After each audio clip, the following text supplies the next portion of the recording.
On today's show, the Thunder get pushed to the brink by the Warriors without Steph, but SGA just does what he does. The Knicks did not do what they do, lose to the Celtics. Some good games tonight. Locked On NBA Game Night starts now. When that final buzzer rings, you know it's time for Locked On NBA Game Night. All the post-game reactions to every game across the league, every single night, with insights only the hosts at Locked On can provide. It's the true NBA fans' one stop for all the action. Every game, every night. It's Locked On NBA Game Night. Tipping off now. And welcome. You're Locked On NBA Game Night. My name is Nick Angstadt, host of the Locked On Mavericks podcast, part of the Locked On Podcast Network, your team every day. Thanks for being in every day or making Locked On NBA your first listen. Today's episode is brought to you by Game Time. Download the Game Time app, create an account, use the code Locked On NBA for $20 off your first purchase. And joining me, as always, from Locked On Cavs, what you see in the NBA tonight, Danny Cunningham. As always, we saw a team without Steph Curry, without Jimmy Butler, almost win a game against the team that I texted you. How many games could the Thunder win if they were not allowed to shoot free throws this year? That's how good they are. So yeah, we saw a good one in the late night. We saw a good one in this one. So we'll talk about that game. We'll break down how the Thunder pulled away in this one. Starting off the season 21-1. It's only happened three times before in the NBA history. We'll talk about the Knicks getting a big L in the Garden against the Celtics. That one is interesting. And the Pelicans push the Timberwolves to overtime, the team with the worst record in the league. What's going on with the Timberwolves right now? Three other games in the association as well. We'll hear from all of our local experts, but let's start here with the Thunder and the Golden State Warriors. You get just a classic SGA closing the game, and that's what Rylan Stiles from Locked On Thunder says is the reason why they got this win. The Thunder blew a 19-point lead in the second half, and it did not look great. Turnovers, missed shots, the zone defense from Golden State flummoxing them. Pat Spencer playing like, Patrick Irving, I would say, I guess. I don't know. What's another good Pat in the NBA? Who knows? Who cares? The Thunder end up still winning, though, because SGA is the best closer in the league. In the clutch, he was awesome. The step-back threes, the mid-range jumpers, the bounce pass, the Cason Wallace from half-court to the bucket for an easy 2 points. The Thunder come up clutch. They continue to win. They continue to do so shorthanded, missing Caruso. Dort didn't matter in this one. They beat up on the shorthanded Golden State Warriors, who made a good second-half push. Credit to Golden State. We've seen a lot of teams fold in the second half against OKC after a big close of the second quarter run. Golden State did not do that. They nearly came back, nearly won, but close, no cigar. Moral victories against OKC is a good thing, though, for the Warriors. OKC gets the win and continues to roll thanks to SGA in the clutch. Jalen Williams had his best game since he's returned, and Chet Holmgren hit some timely buckets as well. You texted me during this game and said, how many players could the Thunder be missing for you to comfortably say that they were going to lose a game? And I said, if SGA and Jalen are out, I think I'm comfortable saying they may lose, but you went even farther.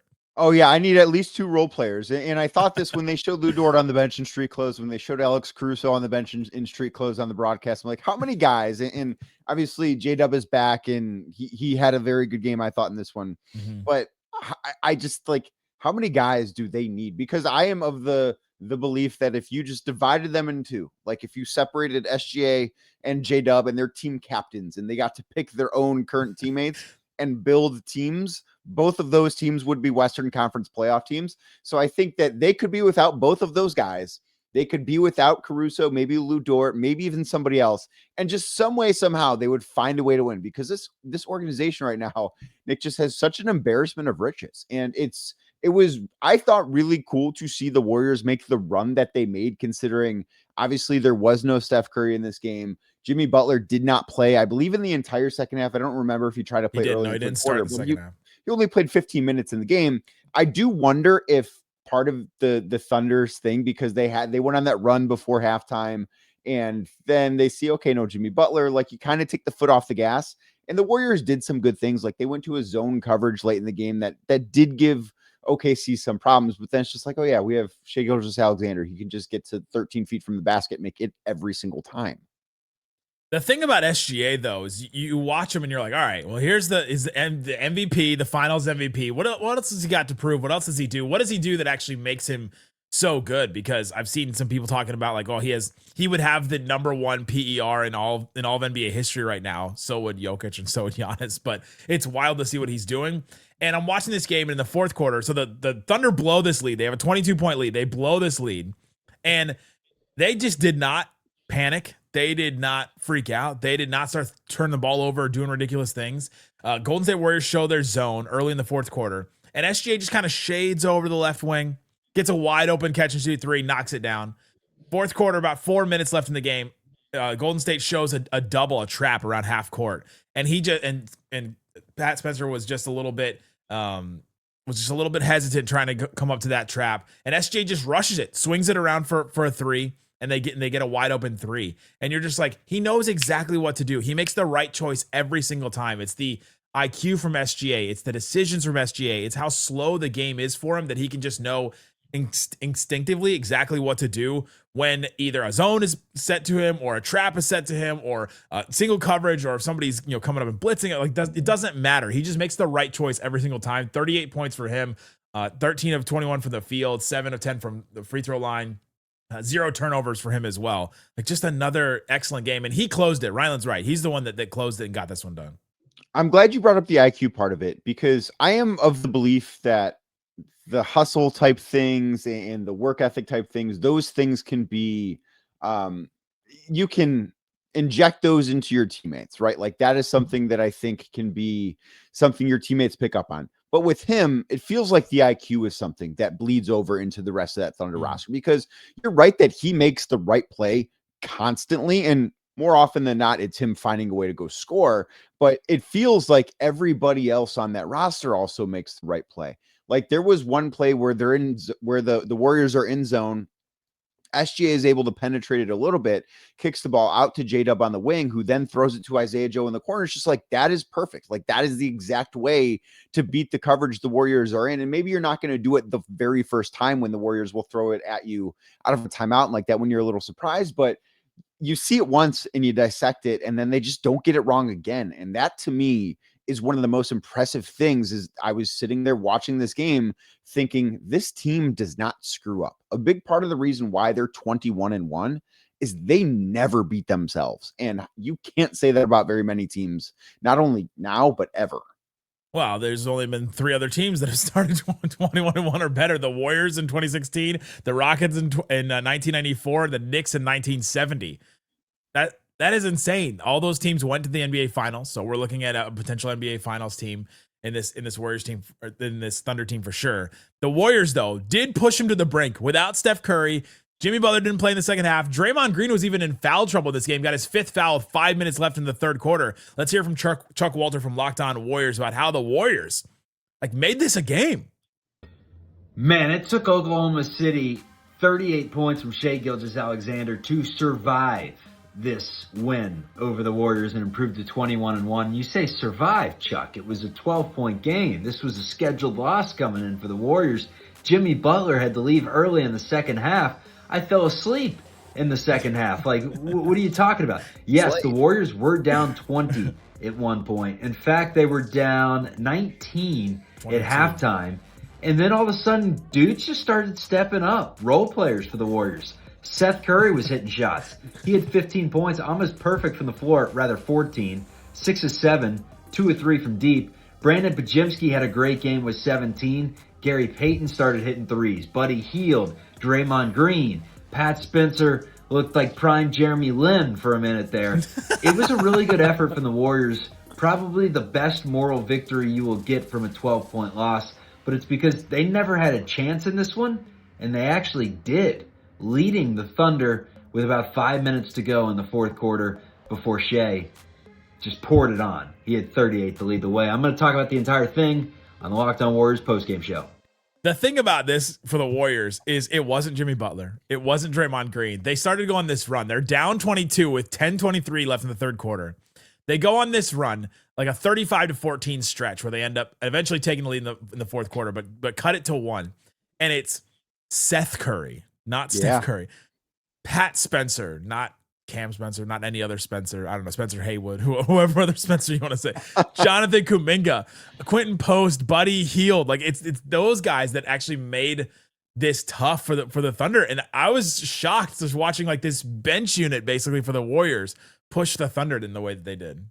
It was cool to see Seth Curry in this moment be able to Yes. step in and make an impact the way that he was. And obviously he hasn't played this year until this game. And for him to go out there and as Chuck mentioned, go 6 of 7 from the floor, scored 14 points, hit a couple of big threes. Like he's obviously not his brother, but I do think that he will bring a needed aspect of offense to this Warriors team and certainly to that bench unit. So to see him go in his first real action with Golden State, go out there and have a big impact, even though they lost the game, I do think if you're a Warriors fan, you feel good about part of this, but what you're going to be looking at, well, you don't know exactly when Steph Curry is going to be back from his quad injury. Jimmy Butler leaving the game with an injury, never a good sign when a guy doesn't return. You don't know what the future is going to hold. And now they head east for a 3-game road trip. That's not exactly the easiest trip they'll be on all year. So I think that you feel good about the way this game was lost, but you instantly start thinking, okay, well, what does the next week look like? And that might not be so kind to them. It's these games like this where you're like, okay, maybe the strength in numbers thing, like maybe we're getting some of these guys, like maybe our bench is a little bit bigger than we thought. Like obviously Al Horford's out in this game too. And so you're missing you're missing a couple players. So you're like, all right, well, a couple of these guys are stepping up. Maybe that's big for us down the road, especially when they go on this road trip that you're talking about. Coming up, the Knicks, we're missing one player, OG, and their defense just falls apart. Feel like without him. Let's talk about the Knicks losing to the Boston Celtics, and more Locked On NBA Game Night continues coming up next. Today's episode of Locked On NBA Game Night is brought to you by Game Time. Download the Game Time app, create an account, use the code LOCKEDONNBA. You get $20 off your first purchase, and you may want to purchase World Cup tickets. It's coming back to North America for the first time since 1994. That was the time the Rockets were going 21-1. That's insane to go that we just brought that up another year like that. That's why Game Time, the app, is clutch to help you as a real fan get the real advantage to snag some seats. With Game Time, you can track price drops in real time, get alerts when great seats open, and buy tickets the moment they hit the app. It buys the power back and it puts the power back in your hands. Makes going to the World Cup realistic instead of impossible. So go to the app. You can go see exactly the view from your seat. You're going to see the exact price you're going to pay at checkout. I love that about Game Time. I've used Game Time for all different kind of things as well. Not just sports, not just World Cup seats, but for concerts, comedy, theater, all kinds of things. Take the guesswork out of buying World Cup tickets and everything else with Game Time. Download the Game Time app, create an account, use the code. It's LOCKEDONNBA, LOCKEDON, NBA, one word, for $20 off your first purchase. Terms apply. Again, download the app, make an account, use the code LOCKEDONNBA for $20 off. Swipe, tap, ticket, go with Game Time. Thanks for hanging out with us on Locked On NBA Game Night, being part of the show, listening every day, being in every day. We appreciate each and every one of you for checking out the show. We have a daily show that covers your favorite team, Locked On Thunder, Locked On Warriors. Go check out those shows, listen to their post games. I'm sure Chuck will have some good things to say about Seth Curry. You have to really pronounce the Seth. Like, you can't just accidentally say Steph. Got to be clear, man. Big difference. Got to be real clear. Big difference on that. And then Rylan will just be boring talking about how good the Thunder are again. Like, that's what he does every single night, I guess. It's so funny. It's so funny how nice he is about how great that team is. It's like the nicest way to be condescending ever. Yeah, he could be like a real jerk about it. Speaking of jerks, let's hear from John Corrales of Locked On Celtics about how the Celtics go. Celtics never make it easy against the Knicks, but they ended up holding on and winning this one. Yeah, Jaylen Brown had a season high 42. But I think the bigger story with Jaylen was his poise in the fourth quarter. When the Knicks started blitzing him, he calmly accepted the double teams, hit the roll man, which was often Jordan Walsh, and the Celtics capitalized on that. Walsh made every hustle play in the fourth quarter, assisting on the Minot three after Jaylen kicked out of the blitz, coming in for offensive rebounds, cleaning things up, getting steals on the defensive end. He was just everywhere in that fourth quarter. But Hugo Gonzalez in the second quarter, another unsung hero for the Celtics. The Celtics went small, frustrated Karl Anthony Towns. Gonzalez gets the assignment and really did a great job on Towns. The Celtics went small against him. They, instead of going with like a Luka Garza or a Xavier Tillman, they went small against size, and it was very, very effective. The defensive effort in this game was incredible. So the Celtics get another really impressive win. Look, the Celtics are playing good teams and beating them right now. It's not something we expected this season, but here they are, a huge win. I'll have much more coming up on the Locked On Celtics podcast. Yeah, I'm sure you will. The team was supposed to have a season from hell, and all of a sudden are winning all these games, man. It's wild to watch this Celtics team because they are way better than a lot of people thought. Jaylen Brown was awesome this game, 42 points, and had 18 in the 15 in the third quarter. That was absolutely awesome. 18 in the second quarter. He just put them on his back a couple of times in this game. It just really pushed them ahead of what the Knicks were trying to do.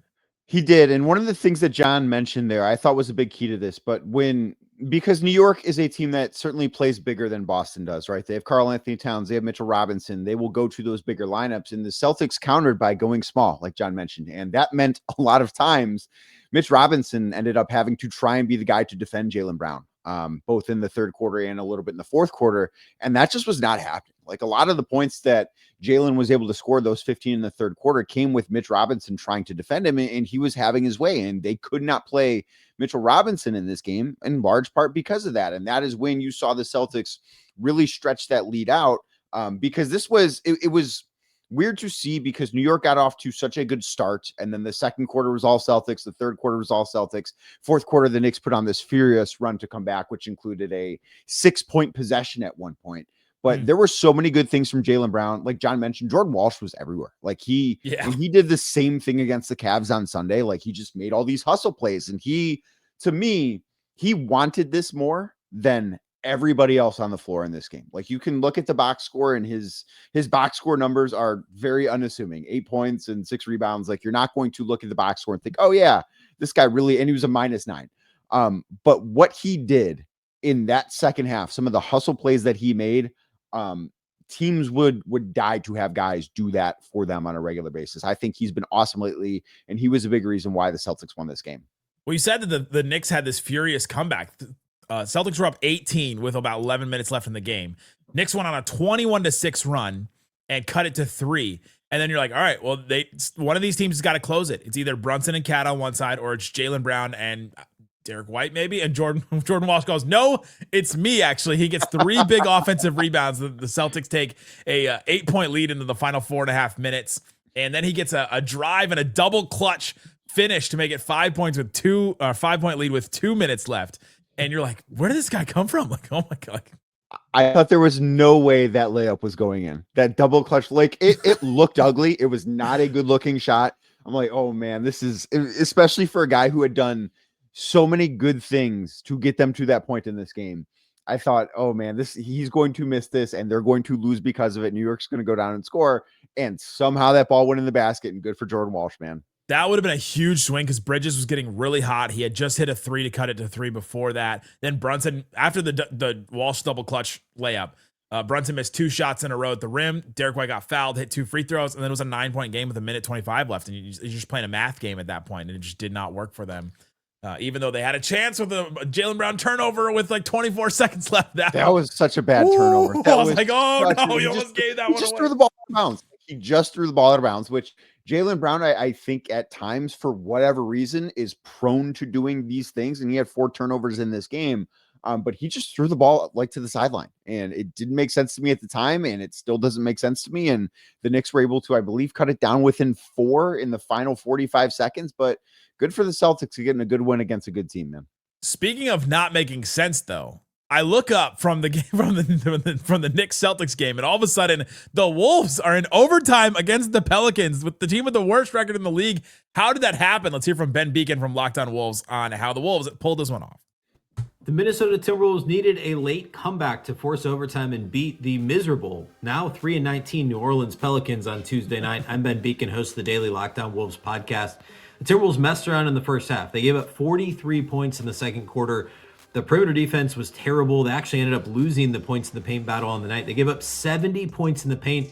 That's right, half of New Orleans' points were scored in the paint against the Timberwolves. And this is a Pelicans team with no Zion Williamson. A very poor first half performance led to a significant double-digit halftime deficit for the Wolves. They used a big third quarter to get back into it, but still trailed late in the fourth quarter and needed some late heroics from Anthony Edwards in the fourth quarter in regulation. And then Julius Randle in overtime. Ant ended up scoring a season-high 44 points on 16 of 30 shooting, a really efficient scoring night for Ant. And again, Randle great in overtime, but Gobert also a big 26 and 13 double-double. The defense in this game was not up to snuff, giving up 142 points to the Pelicans. Ultimately, though, pulling out a 7-point win in overtime. That many points to the Pelicans is insane. And this was one where you're just like, you watch the end of this game, you go, how did this happen? The Pelicans went on a 15-0 run to end the first half, right before the Timberwolves scored another point. But Minnesota was just jacking up threes. They were missing them, and the Pelicans were taking them down on the other end and scoring in transition. It was bad process. It was nothing that you look for in a team that I think a lot of us had penciled in as a Western Conference contender to start this year. And if you, and I realize like there's still a long way to go, but I think it's a really bad sign that Anthony Edwards needed to play 29 second half minutes to beat the Pelicans.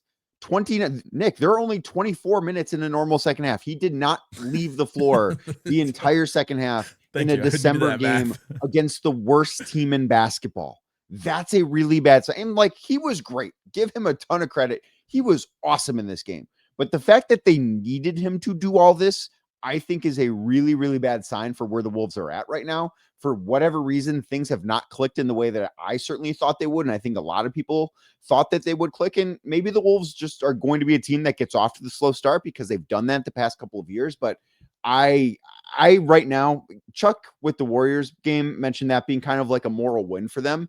This feels like a moral loss for the Wolves. Well, the Wolves won. So it's a moral loss for the Pelicans, maybe. No, it's a moral loss. Like it's a win. So a moral win is a loss that feels like a win. This is a win that feels like a loss. Yeah, it's a classic Ted Lasso. I feel like you can win a game and still lose. Like this is what happened to the Timberwolves tonight. Yes, I mean, like their second leading scorer is saying, "Hey guys, I'm doing everything I can. Can somebody help me on defense?" Like Rudy Gobert, 26 points for you, and he's like, guys, I'm doing everything I can, scoring on one end. Like, yes, it's 70 points in the paint is wild for a team with no Zion. Zion played, 70 is still an absurd number. But if Zion played, it's like, okay, maybe Zion just had a great game. But that situation seems to be wild right now. He was ruled out prior to the game on what day is it? Tuesday morning. And now he's going to miss an extended period of time when I think the expectation was he was going to play in this game. So it's just such a bizarre situation. So when you're in town and you have a team that's dealing with all of that stuff is already horrible, and you allow them to nearly beat you, you should not feel good about yourselves. Did you watch on League Pass where you could see them like do show the stands? Yes. Like it was empty. That was shocking to me. Like how many open seats there are at these Pelicans games, even especially like late, like into overtime. I was at Cavs Pacers last night in Indiana. And it was empty there because there was a snowstorm hit Indiana at 4:30 in the afternoon. Yeah. So like it was empty because no one could get to the game. And I think there were more people in the stands there than there were at the Pelicans game. And to my knowledge, there was not snow in New Orleans on Tuesday night. I've done a lot of like production jobs where you're like on camera or something like that. And I just know the directors and all the cameramen are like, zoom in. We cannot show these empty seats. Zoom in. They're like good close ups on every single part. Like, because I was watching the Pelicans broadcast because I almost texted you about this. Watching the Pelicans broadcast, it was messing with my eyes because at times how tight the camera was zoomed into a player. I'm like, I need to see the floor. Like who's in the other corner? I can't see the basket right now.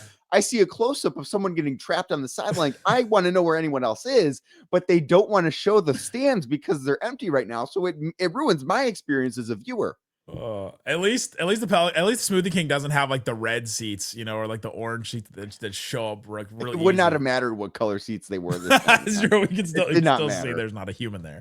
Coming up, there are humans up in Canada. They're winning a lot of games. 4th most wins in the NBA. What is going on with the Raptors? We'll hear from that from Sean Woodley and more coming up. Locked On NBA Game Night continues right now. Today's episode of Locked On NBA Game Night brought to you by Robinhood.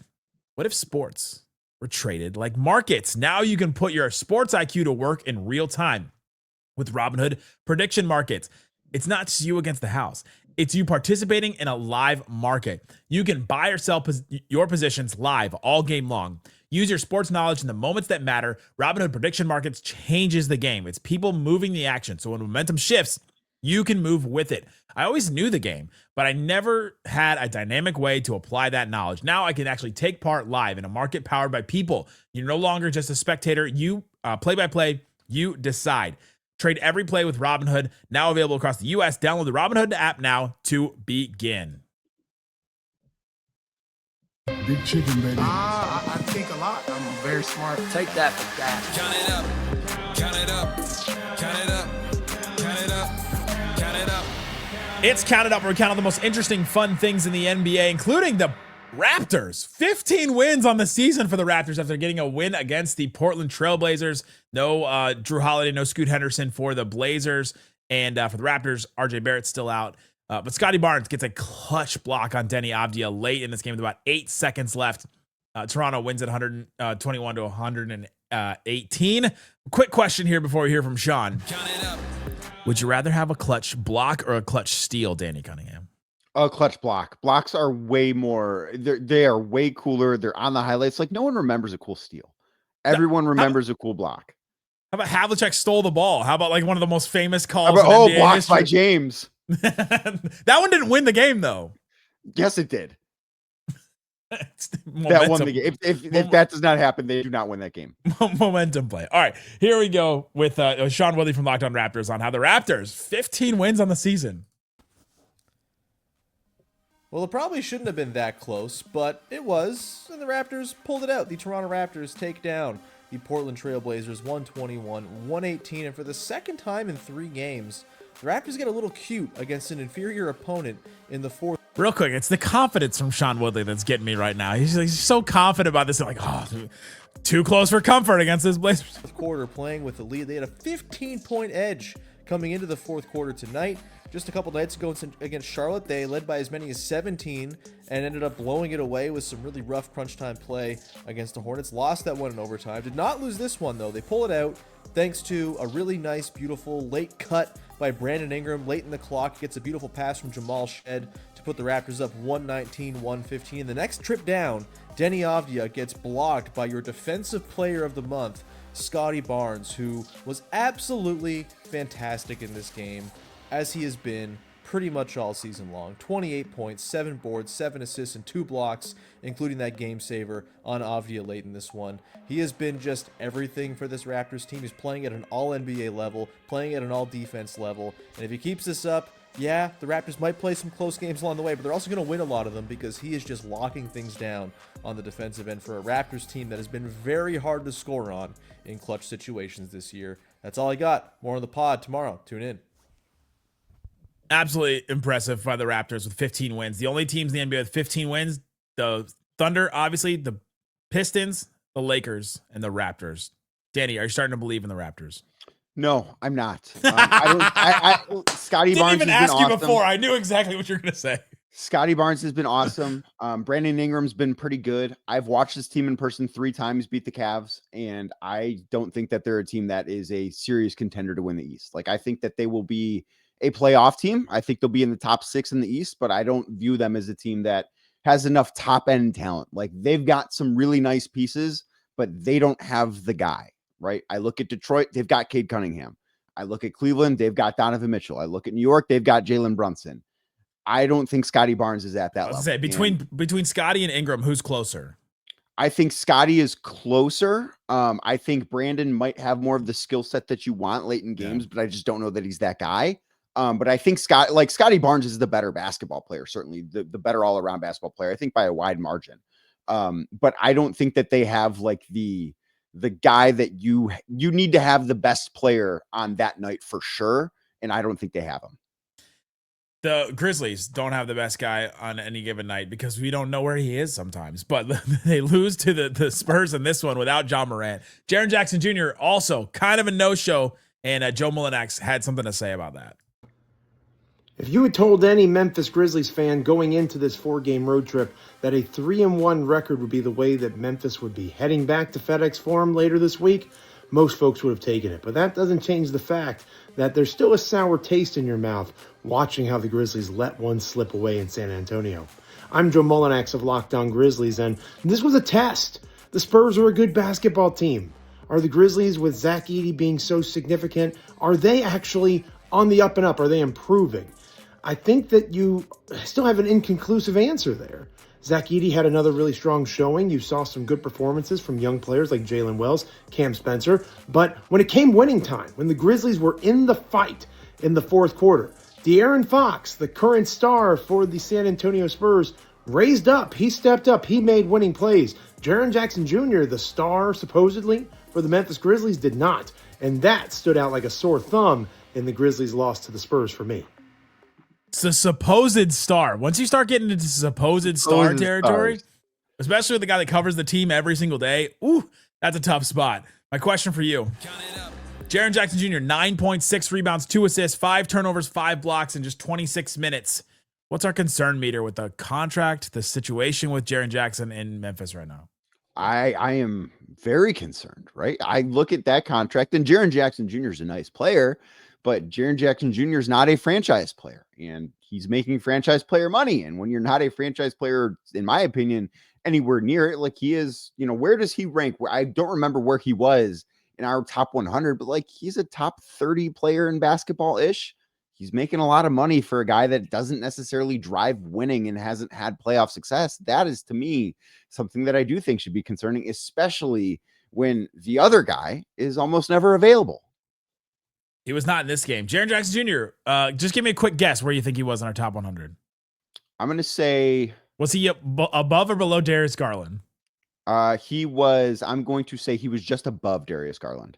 Jaren Jackson Jr., 25. Darius Garland, 27. 27. 27. That's close. Higher than John Morant, though. John Morant was 28. Yeah, and both Joe's of them very were higher than John Morant. I remember. Joe was very mad about that. Yeah. I think, did we overrate John Morant in that top 100? I mean, it's so hard with like the Zions, the Anthony Davises, the Joel Embiids, the John Morants, the LaMelo Balls. Like, how often do they play? Like, where do you put them? I don't know. For Ja, it's not even that much about injuries. I don't. It's just a. He hasn't been good when he's played either. Just a strange exercise. That's very true. Strange exercise. The Sixers are sometimes a strange exercise. Sometimes. Speaking of Joel Embiid, but they get a win against the Wizards because that's what every single team except the Dallas Mavericks do, is get a win against the Wizards because they got beat by them one time. That was wild. Let's hear from our guy Mark Farzetta about how the Sixers got this one, and Tyrese Maxey doing some great things. Like the last time the 76ers faced a 3-win team, i.e. the Brooklyn Nets last Sunday, this time around they did not. None of us ever forget when their team loses to like a team that you're really not supposed to lose to. Need Tyrese Maxey to help close out the Washington Wizards in their 121-102 victory on Tuesday night. Maxey shut down for the fourth quarter after putting in a 35-point performance overall and scoring 17 of those 35 in the final 4 minutes and 46 seconds of the third quarter to help push the Sixers lead to 24 points by the final frame. Maxey also now has 20 straight 20-plus point performances to start out this season, the third most behind Joel Embiid and Allen Iverson in franchise history. Also helping the Sixers cause Jared McCain chipped in 14 points off the bench for the Sixers in 25 minutes, also had 5 assists, and Andre Drummond, another double-double for him, 12 points, 10 rebounds in the Sixers win. Danny Cunningham, would you say that Tyrese Maxey has that dog in him?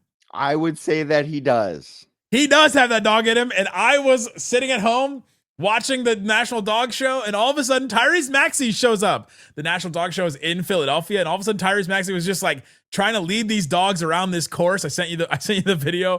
Why were you sitting there watching? Like I did not know you were watching this live. I thought you just discovered it on TikTok. No, this is behind the curtain, Danny. This is a setup. I was not watching it. I saw it. Okay, I thought you were watching it live. No, I was not watching it. I did watch some of the Dog Show live, but I didn't see Maxey.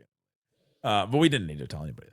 But Tyrese Maxey was out there showing dogs through a course. Absolutely awesome. My question real quick, though. Who would be the best dog trainer to lead a dog through an obstacle course in the NBA? Shai Gilgeous-Alexander. I think if I talked about what his IQ does for the rest of that Thunder roster earlier in the show, I would have to think that that would be infectious to dogs too. Like I just have to think they would instantly be smarter. Or Luka Doncic, because he would just yell at them. I don't. Luka would be the worst. I think Luka is too nice to his dogs. If you've ever seen Luka with his dogs, he's treat them like refs. And I think it's Jokic. He's already got the animal experience. He already that's a good one. He already knows. But you have to be fast though to get through these because you actually kind of have to run with the dog like around the course. Yeah, that's a good point. I mean, Jokic could do it. He might look like he got attacked by a bear afterwards, but he could do it. Maxi runs around. He does it twice. He does it with 2 different dogs, and he's I'm like out of breath. And he's like, I'm out of breath. I'm sweating. It's like I just played a quarter. That was fantastic. It was so good. Go listen to all the great shows from Locked On. Links in the description wherever you're watching this. Locked On Cavs with Danny, Locked On Mavs with me. We'll have shows later today about our teams doing whatever they're doing. Thanks so much for listening to Locked On NBA.